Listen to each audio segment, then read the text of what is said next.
This episode of The Pitch is brought to you by Stamps.com. Stamps.com lets you buy and print real U.S. postage for any letter or any package right from your desk. Get started today with a 4-week trial that includes postage and a digital scale. Just go to Stamps.com, click the microphone in the upper right-hand corner, and use the promo code PITCH. That's Stamps.com, promo code PITCH. From Gimlet, this is The Pitch. I'm Josh Muccio. On this show, we take you into the room where entrepreneurs pitch investors for funding. It would be interesting if the founders start heckling us. You know, like, oh, that's a stupid point.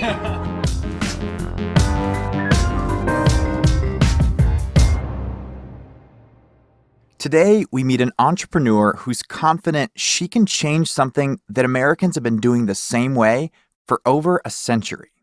But before we get started, let's meet our investors.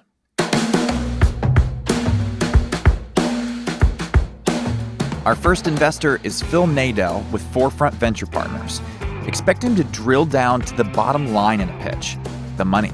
I want to invest in a company where you have a scalable way of acquiring customers and I can add money to it that'll let you explode that. Next is Jillian Manis with Structure Capital. Jillian tries to see through a pitch to understand the person behind that pitch. I would love to invest in you. I think you are the real deal. You are brilliant, clearly. You are driven, purposeful. And today we welcome a new investor to our show, Daniel Galati with Comcast Ventures. Daniel is your classic VC contrarian. When everybody spots a trend, he looks the other way, preferring instead to hunt for the long shots. I think the only way to make money in VC is to take a non-consensus view that turns out to be right.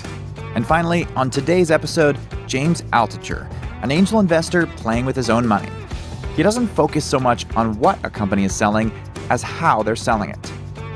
In your pitch, why didn't you stress the productivity solution, the fact that there's billions left literally on the floor of productivity without your product?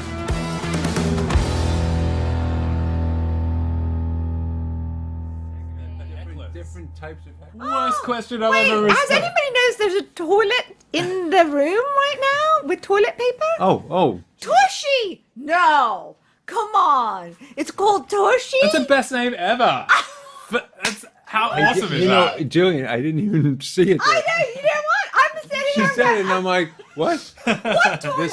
I have a feeling this could be the best one we've ever seen. No. Oh my. Tushy. I'm already in love. Hi, guys. How are you? Love the hat. Love the hat. Come on. In a room reserved for pitching, it's hard to upstage a toilet. But when today's founder walks in rocking drop crotch harem pants, platform sneakers, and a wide-brimmed fedora, she does just that. And you're taller. What's your name? After the morning poop. Yes. Mickey Mickey, what's your Yes. last name, Mickey? Agrawal. Agrawal. Mickey Agrawal. If this name sounds familiar, there's a reason. More on that soon. Actually, that came out afterwards. Okay. Amazing. Pitch Tushy. So imagine if a bird pooped on your head, right? Would Bring you back bad memories. I've had a bird poop on my head, actually. But it's good luck. That would apple's you like my take head, dry no hair. paper and wipe it off your head? Or would you wash your head? Wash your head. Okay. So why is our butts any different? Why do we actually go to the bathroom every single day and use dry paper to wipe ourselves when water is the most obvious solution, right? And so I'm going to put this somewhere over here. That's why the wipe market is so big, by the way. Yeah, my daughters, for instance, use wipes. I do too. Well, wet wipes are actually bad for you because they have chemicals and all these different things on it, which actually strips the natural oils from your behind. And so that doesn't work either. It causes anal fissures, anal itching. Oh my God, and all kinds stripping of my behind. Yeah, it strips all the natural oils from your behind. So if you don't want to strip your behind, but you still want to wash it, your other option is a bidet. You probably already know this, but in its most traditional form, a bidet is kind of like a toilet. It's a porcelain bowl that sits in your bathroom, but its whole job is simply to spray your nether regions after you use the toilet. basically, the reason why I'm so passionate about this idea is that globally, if you think about bidets, the bidet category, it's ubiquitous in so many countries. Like the fact that we in this country have not adopted the bidet is crazy. And the only reason why it hasn't been adopted in this country is a couple of reasons. Number one is people think that it's that squat thing next to your toilet, which you have to install, which is very expensive. Or they think that it's just not, they don't even think about it. They don't even know what a bidet is in this country. And so it's not culturally relevant. The products that look like contraptions. People are like, what's wrong with you? Versus a sleek looking thing that really looks like an iPhone next to your toilet that makes it feel culturally relevant and cool. A bidet as cool as an iPhone. This is Mickey's vision. So our product very simply clips onto any standard toilet. You simply take the toilet seat off, you drop the Tushy on there, it connects right to your clean water valve behind your... Essentially, Mickey has taken the function of a bidet and made it an accessory for any standard toilet. There's a little control box that hooks on to the edge of the toilet seat, hence the iPhone comparison. And this box connects to a valve inside the toilet bowl. Just turn the dial on the control box and voila, instant bidet. In fact, we have a water pump that can demonstrate how it works if you're interested in seeing the demo. That sounds like a high-risk demo. It might squirt you in the face, but okay. Yeah. So if you're interested, I have my team can just come in and just... No, it's okay. So It's it okay. has different pressure. So the investors are skipping the demo, which is fair enough when you're sitting in the splash zone. How much are you raising? $1 million. At what? At a $9 million pre. At a what? $9 million pre-money valuation.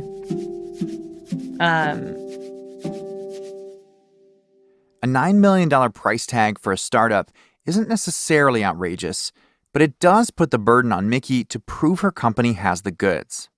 So how much revenue do you have? We've done about $1.5 million in revenue to date, but that's before our big partnerships like Home Shopping Network, and we're talking to a bunch of different other retailers. That How have you done revenue so far? 100% direct to consumer, It's like just website? online. Yeah, website sales.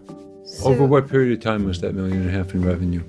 In the last year and a half Year and a half. to date. Yeah. Can you talk more And about again, the it's other- been, we launched very quietly, so we haven't even, I just transitioned to, running this business 3 months ago.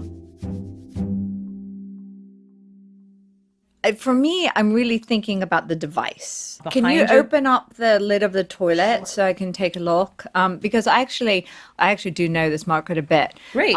They're very high priced. Very expensive. Very, very expensive. But And they've tried to come to this country and have not been able to do it. well, they're in this country. They are, but They're they definitely in haven't this become country. ubiquitous, mainly because of the price point and because of the cultural relevance. Like they don't know how to talk to, especially the millennial consumer. If I'm targeting the millennial consumer, like if you look at my previous business before this, I started the was? period-proof underwear company called Thinx. I don't know if you've heard of it, but we make underwear that look and feel like regular pair of underwear, but have built-in leak-proof technology, antimicrobial technology, moisture-wicking technology. We often talk about the risk investors take with first-time founders. They're untested, and it's unclear if any potential they show in the room will translate to success in running a company. So here's the other side of that coin. A founder who's able to come into the room and say, yeah, I've done this before. I know what I'm doing. This de-risks things a bit for an investor because they can look at that founder's track record as an indicator of things to come. What happened to that company? We're still growing. I stepped down as CEO and I'm starting this company. Why'd you step down as CEO? Many reasons, but I think when you're a startup CEO and you build a $50 million business, after some time it becomes a more of the same. And so we just brought in a different So it's doing CEO. 50 million? Yeah, we did 50 million under my leadership. Yeah. And what percent of the company do you own? It's private, but Okay, well, Of that company. percentage. Yes. yeah, I'm the second largest shareholder in the company. And so you're moving full-time to Tushy? Yes, this is my full-time company. Okay. Yes. All right, so Mickey says that she's done with Thinx and on to Tushy. The question is, can she get customers to buy into the bidet? And how much does that retail for? How much are you selling it for? We're selling it for $69 and we have an 80% gross margin. And so it's a super affordable product, and it's not like $2,000, which is what a bidet would cost. What? So how much is the cost? The unit cost? It costs under $10 to manufacture. Yeah, $9. It's $9. Yeah, but that's only ordering like 4,000 units at a time. What's the defensibility on this? Because in all sincerity, I think anybody could make this. I mean, you Do you can have say a patent on it? We're working on getting a design patent on it. I mean, bidets exist in the same way, So you don't have a patent? we don't have a patent on it right now, but that's okay. I mean, again, if you look at so many brands, you look at sort of the Chobanis. I mean, who's to say Danone and Yoplait won't come in just create a Greek yogurt, but they built a $5 billion company. Same thing with like Casper mattresses or other companies that have compared to Sleepy's. I mean, you can say that about anything. I think for us, it's really about building a strong brand relevant product, and it's sort of our aesthetic. There's no aesthetic like this. If you look at all the other products, in fact, if you pull out your phones and look at our competitors, who are your competitors? I mean, do I have to? Sure. If you look at Blue Bidet, or if you let's just say your number one. You should know what's your number one competitor. No. I mean, there's a few. And if you look at them, they look like ugly geriatric medical products. They look like something that. How do they compare in terms of price? They're about the same price. Okay, same price, but they look like a geriatric. They just product. look like products that people don't want to use. But I would argue that they're not really. Your competition is regular toilets, right? And so you're trying to switch people over and trying to change their behavior. That's the problem I'm having. You don't have the demand in the U.S. for this product. You need to create demand. Right. People said the same thing to me about my period-proof underwear. They're like, people use tampons and pads. People will never bleed in their underwear. People will never do that. And 2 years later, I built a $50 million business, and people really understand why it's super relevant for them. And so it's the same thing where just like, until you understand the brand relevancy and you're like, oh, it makes sense. Who taught me this? Tushy. And so it's the same thing with period-proof underwear existed in the past before things.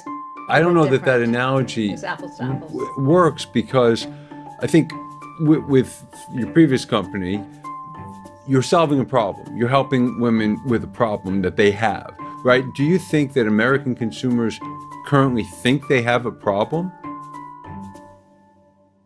I think 100% yes. I mean, again, if you just focus on the people who have ailments like UTIs, hemorrhoids, yeast infections, anal fissures, anal itching, all of these, that's over 30 million people. I mean, that alone, that's But do their doctors tell them, oh, you should get a bidet?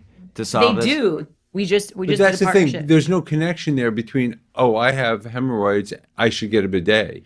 But if you do, and you did some one layer of research, you actually would see that a bidet is a great solution. Mickey, as you know, it's very expensive to educate a country. Again, people said the same thing. It's like no one's going to bleed in their underwear. Yeah, but I don't think that's the right comparison, Mickey. I really have to say, because Phil was hitting on a point, is that women have this every month. They have this problem, and they know they're always looking for new solutions. All right, and so I think you provide them a new solution. I disagree with that, because I was in the business for many years, and women are like, I wear a tampon. I'm perfectly fine with my tampon. I'll go with organic cotton tampons. I'm not going to bleed in my underwear.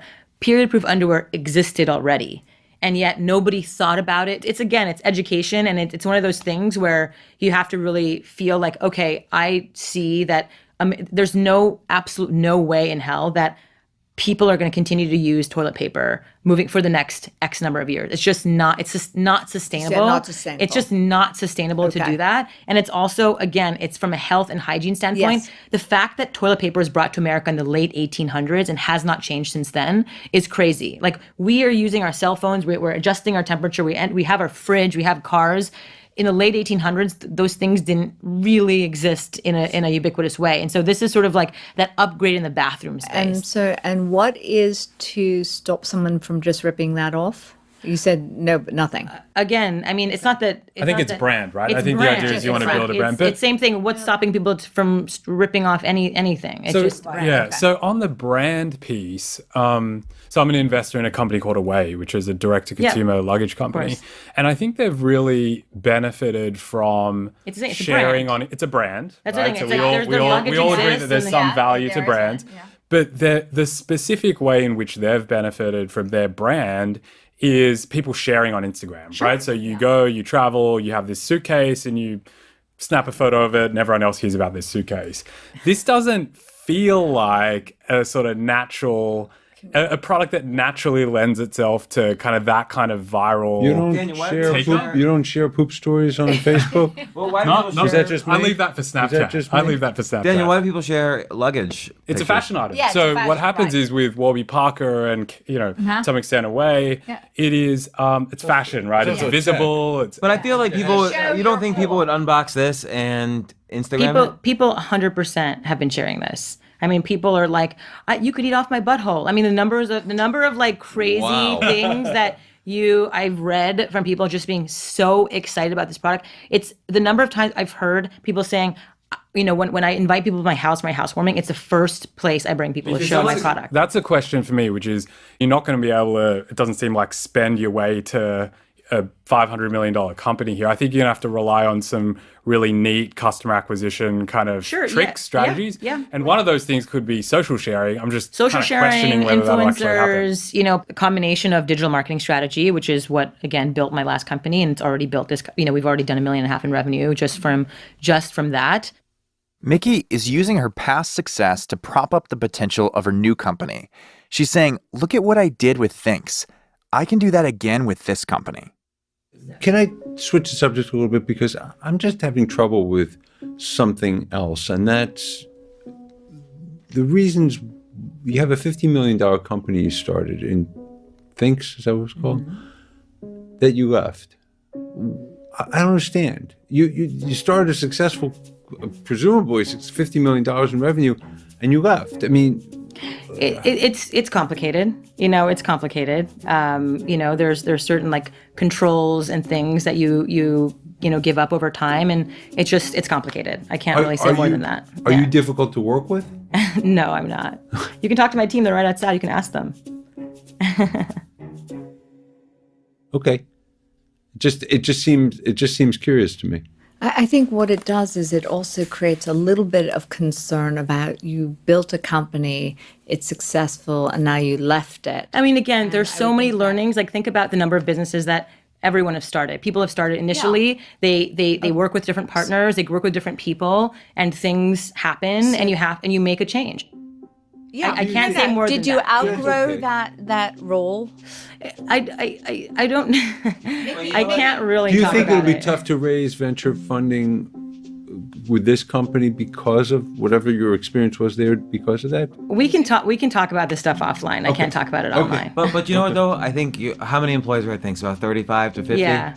So she got to a certain level. Yeah. And sometimes you can't really be CEO past a certain level. Yeah, no, that's true. And I think probably you wouldn't be CEO of this past a certain level, is my guess. So, absolutely. So yeah, but you see, Mickey, I would have liked if you to have said that. I would have liked you have said, you know what, I served a role. I did say that. Scaling this company to a certain point.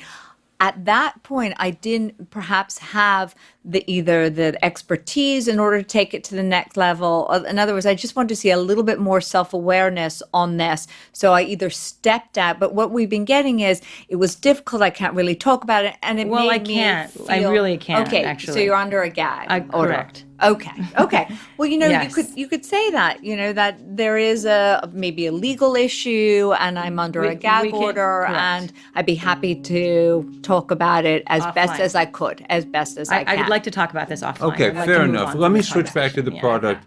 When you think about the product or the growth of the company, what sort of gives you night sweats about this? With his mention of night sweats, Phil is invoking the secret code word the investors agreed upon at the beginning of the day. Night sweats means it's time to wrap this thing up. What are you thinking about, that keeps you up? Yeah, I mean, that question's been asked to me a bunch of times, and I think that, the answer... But not in such an eloquent way. Right. It's true. I think, the one barrier I would say is, again, just like, are people interested in making that cultural shift? And that was the question I had when building things. And, and from the learnings, it's very much sort of a three-pronged thing. One, having a best-in-class product. Number two is having, really considered design across every touch point of our brand. And number three is, having very accessible, relatable communication about our brand. It's decision time. Will our investors see Mickey's multi-million-dollar success with Thinx as a positive, Or is her reluctance to talk about her experience too much of a red flag? Here's Phil. My concern is I don't see enough that's proprietary in the product functionality. I'm concerned about going on this educational journey with you. Great. Where I see it as a journey, and I'm sure you do too, of educating a market that's not accustomed to really using this. And also I'm concerned about some of the questions the things you can't talk about. So respectfully, I'm going to pass. Great. I appreciate the opportunity. Thank you. Thank you. So Phil's out. Here's Daniel. I think it's a really tough one for me. On the one hand, I think the initial sort of brand aesthetic that you're putting forward looks great. Actually, I think the product looks great. And for those folks listening, I think the packaging looks really great, and it clearly sets the brand apart from sort of other commodity brands. And I think you've got sort of very, very relevant experience in sort of bringing these new categories to life. Where I ultimately get tripped up, and again, this is really tough for me, is just the lifetime value math here. So if I assume that the average order value is, let's say, even $100, and our paid customer acquisition costs, you said, were $25, I just don't see enough of a gap between sort of lifetime contribution margin and paid customer acquisition costs for this to be a huge business. And so for that reason, I'm going to pass too. Great. So Daniel passed. Here's Jillian. You know what I realized from this? I realized that I don't know really as much as I thought I did when I originally saw this, because even though I'm a user, I don't understand this market. And so for that reason, I'm going to have to pass. Great. Jillian's out. Here's James. So I don't want a bidet myself. I don't really know how many people want one in the US. I agree with you. Maybe there's a trend that at some point it'll spike suddenly, and like everybody will say to themselves, like my daughters will say to themselves, we absolutely need this to be healthy. Yes. But I don't know when that will occur, so I have no idea. So even though I probably would benefit from using a bidet, I have to say no, just because. Let's talk about that a little bit. In what way would you benefit? I don't know, all the ways that she says. It's probably great. I just have to say no because I don't know anything, and I don't know how hard it will be to educate a market. And as Phil says, I don't know. To go on the journey of education, I've never done that before, so it's totally out of my realm of experience as an investor. Yeah, I might try the product, or I might try one of the crappy ones, so to speak, on Amazon. Wow. But I had to say so to speak there. I didn't make a pun. I'll try one, but I don't know if it matters to me which one it is. So you'll continue to just use dry paper and just smear? I actually don't. I have a feeling you're going to prove us all wrong because you're that kind of girl. I can't wait. I can see it. I mean, this is like so standard. I mean, this is literally like when I started things, people were just like, no one's going to buy it. Thank you Keep so rocking much the for calling. platforms. Thank you, guys. Yes, absolutely. Mickey walks out of the room, and our investors get real. That was a really tough one for me. Not for me. It was really tough for me. Yes. Maybe it wasn't obvious to me that was a clear no. I don't know. I just feel like She totally was not a tough one for me. No. It was tough for me. Do you because know she's anything about? I think she's difficult. Do you know anything about? You know things? what? Yes. You know why? I know everything about things. Yes. Right. So there's a story here, Oh clearly. yeah, there's a story. And I worry about it. And you know what? The fact is that to tell you what made me have a problem, and I was having a little bit one because she couldn't really discuss, and you can sort of discuss a situation without actually, breaching a gag order. But the other problem was when someone says, I'm going to pass and here are the reasons, the response should not be, okay, great. Great, really? That's And great. I'm thinking Then to why are you here? myself, okay, that was not a grateful person who actually appreciated the feedback. Okay, I really had a problem with that. And I really felt that there was a certain, I guess I clearly don't need all of you. I know best. And every time we kept saying something to her, she kept saying, well, you're wrong. You're wrong. You're wrong. Well, okay, then I guess I'm wrong. And that's the reason I passed, because she kept saying, you're wrong, you're wrong, you're wrong. And after that, I thought, you know what? I know nothing about this. So there is nothing I'm going to be able to add. Most of America knows nothing about it, and I don't want to have to educate the country. But I do think there's something here. There's something, and here's the counterpoint to that, and here's why I say really think there's something here. And here's why I say it's tough, which is I kind of like that sassiness, and I'm here to prove you wrong. I agree with that, and I do like some pushback. There's something about that just tells me that she's gonna Is she the kind of person you want to be in business with?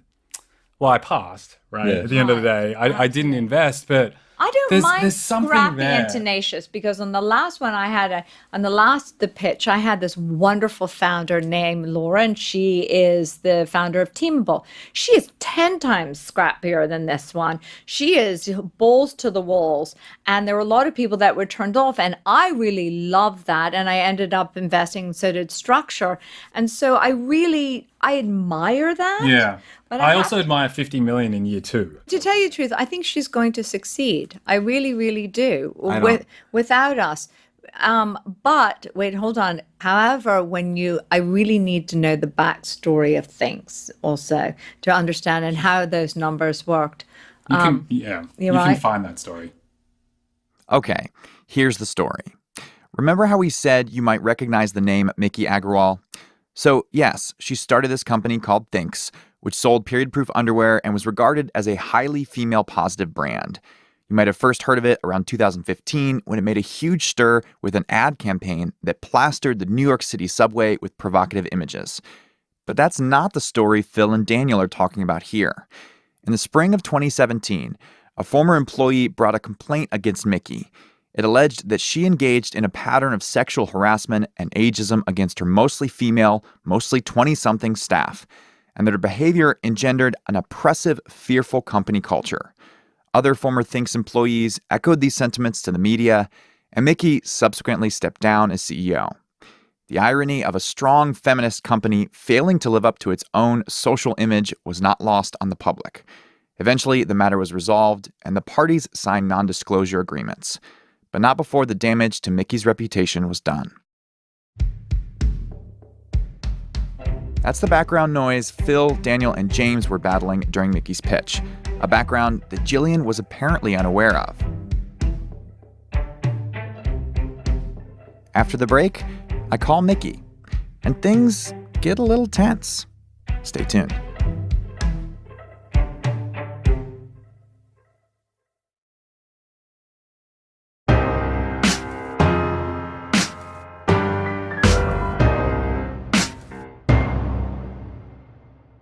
Welcome back to The Pitch. I wanted to get Miki on the phone to find out what happened in the months since she pitched Tushy, and whether she was beginning to get Americans on board with the bidet. Hi, Miki. Hello. How are you doing? Good. How are you? Yeah, I'm doing well. I'm so glad we could finally get connected here. Yeah. So how are things going with Tushy? Amazing. Yeah, we raised the money and we're pretty much profitable now. So it's actually epic. That is quite epic. Wait, so you raised the $1 million or did you raise more? Yeah. Nope, just raised $1 million. Fantastic. Do you mind me asking who finished out the raise? No, they're private investors. They're all angels. Gotcha. So you've got the $1 million raised. What's next? Like, how's the company? How's sales? Yes, I mean, like I said, we're profitable. You know, we actually, this was the hope, was to get to profitability very quickly, and so we don't have to raise any more money. You know, it's been my goal all along. You know, just like my previous company, we just raised, just what we needed, and then we hit profitability, and then now we're just building a business off retained earnings, and that's exactly what we're doing here too. That's exciting. Yeah, so it's been really awesome to see the feedback. It's been really promising. Again, it's very, I feel like we are on the precipice of changing culture. When I went into the pitch and met with the investors in the room, again, it's four investors out of millions in the world, and when you're pushing boundaries, like if everybody believed in your product, then it would exist already. It would already be in the world en masse. And the fact that it isn't means that it requires a certain type of investors to see the future, to see where we're going. And, it's really exciting to have the list that we have. Yeah. You need a lot of momentum to make culture change, right? 100%. So, so tell me about your experience pitching on the show. What was it like? Yeah, I mean, I think I was a little bit caught off guard because, they brought up some stuff from the past, but I think, I was expecting it to be really about my current company, and that was a little uncomfortable, but I think that's the point, right? You guys want to create a show that has tension, and so you want to bring that kind of element in there, and I understand that. So that certainly caught me off guard, but really, I understand your show's motive, and so that's So, but outside I mean, of that, we didn't instruct those investors to ask those questions. Is that not something that you've run into before? No, actually, no, not at all. So, really, other investors don't have any questions around what happened with Thinks. I mean, I think it's oftentimes seasoned investors can know historically what happens oftentimes in companies when they go from zero to scale. There are always things that happen, and it's really about, what you learn from it and where you are today. Right. And that's what, I mean, these are investors. Our investors are seasoned too. I mean, I don't know that is the difference. They aren't just on this show. I mean, they're, doing this all the time for a living. Yeah. Well, I mean, again, I think, to each his own. I think everyone has their own style, and everyone invests in what they believe in, right? Like, it's not, Right. So do you think you're not even getting the meat? Go ahead. No, I'm saying I have amazing investors who really believe in what we're doing, and that's all I can ask for, right? Yeah. So I think my experience in the show was fine. It was, was interesting. It was, it was fine. So you didn't think going into it that like they would ask questions about Thinks and what happened there? Bye, love. Oh, so much you. Of course. All right. I love you so much. Bye. Yeah, I guess no. I guess I was expecting to talk about, my company that I was there to pitch, my company, my current company. I think that was it. Yeah. Yeah. I mean, do you think it's relevant, a founder's past experience if they've started companies before? Isn't that relevant to the next company they're starting? Sure. I think it's all about the learning. Absolutely. Always. And I think the lessons and learnings are very clear. And I think that's it's always generative and productive to talk about lessons and learnings. Absolutely. Yeah. Bye. Yeah.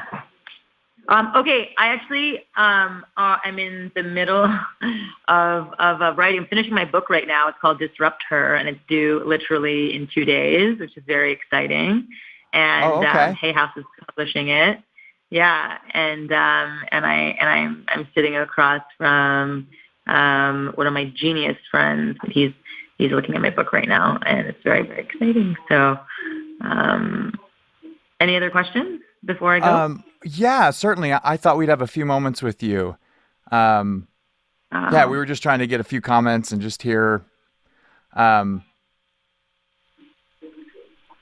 Okay, so what are the questions?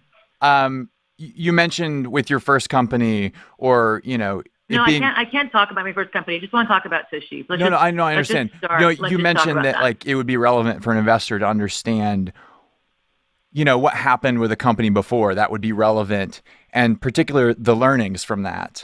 Of course, yeah. Well, I think, what are for you? What are the learnings?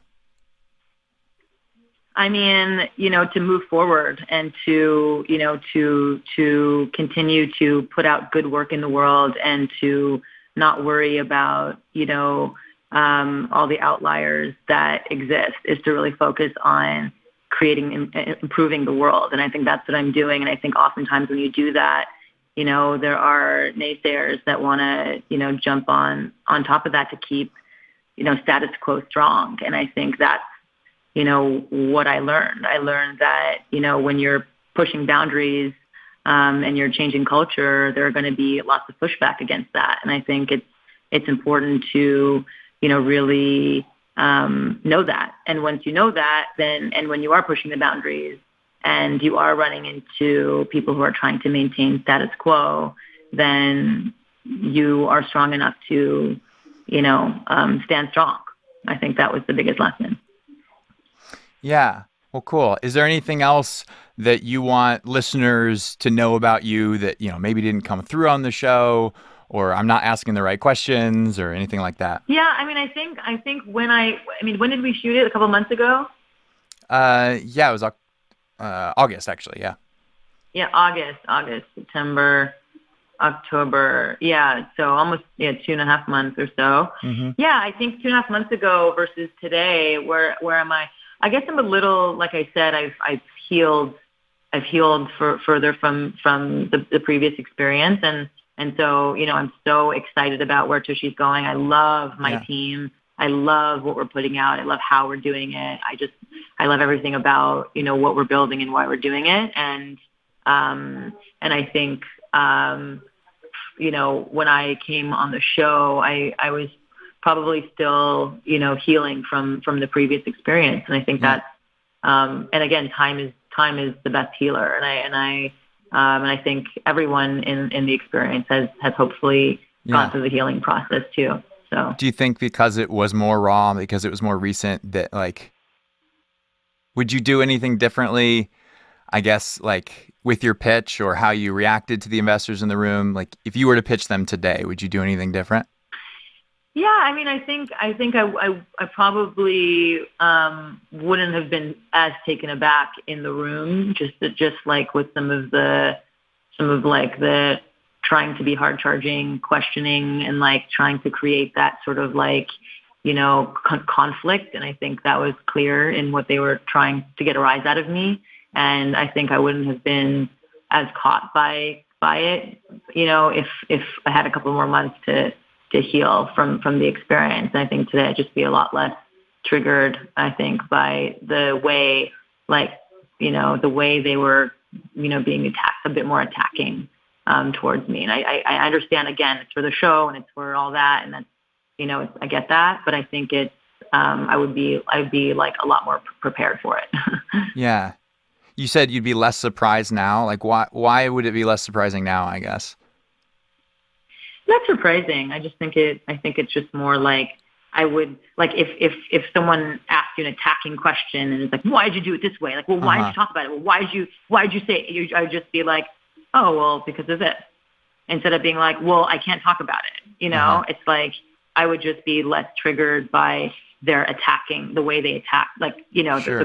The way the questions were presented were a lot more attacking, and I would have been a lot less, like I said, reactive. Okay. All right. Well, I think that's all I have. Thanks for taking a couple more minutes with me. Of course. Congrats on your book. Sounds exciting. Thank you. Yeah. Thank you very much. Thanks, Mickey. Bye. Bye.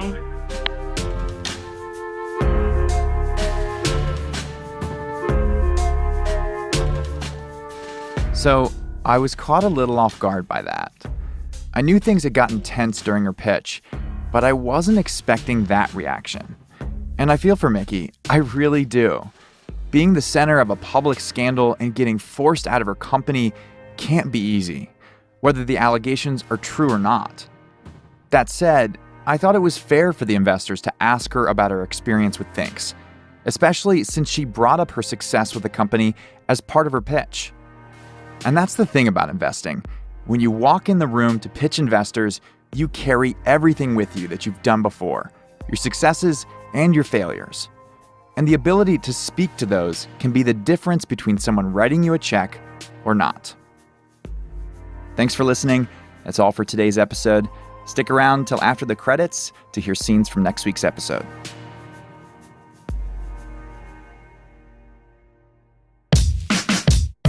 Our show is produced by me, Josh Muccio, Molly Donahue, and Kareem Maddox. We are edited by Devin Taylor. Our theme music is by Breakmaster Cylinder, with original music composed by The Musemaker. Additional music credits can be found in the show description. We were mixed by Enoch Kim with help from Matt Bowl. Thanks to Lisa Muccio for planning our recording events, and to Asta Chaturvedi for her reporting on this episode. All right, you've been listening to The Pitch from Gimlet Media. See you next week.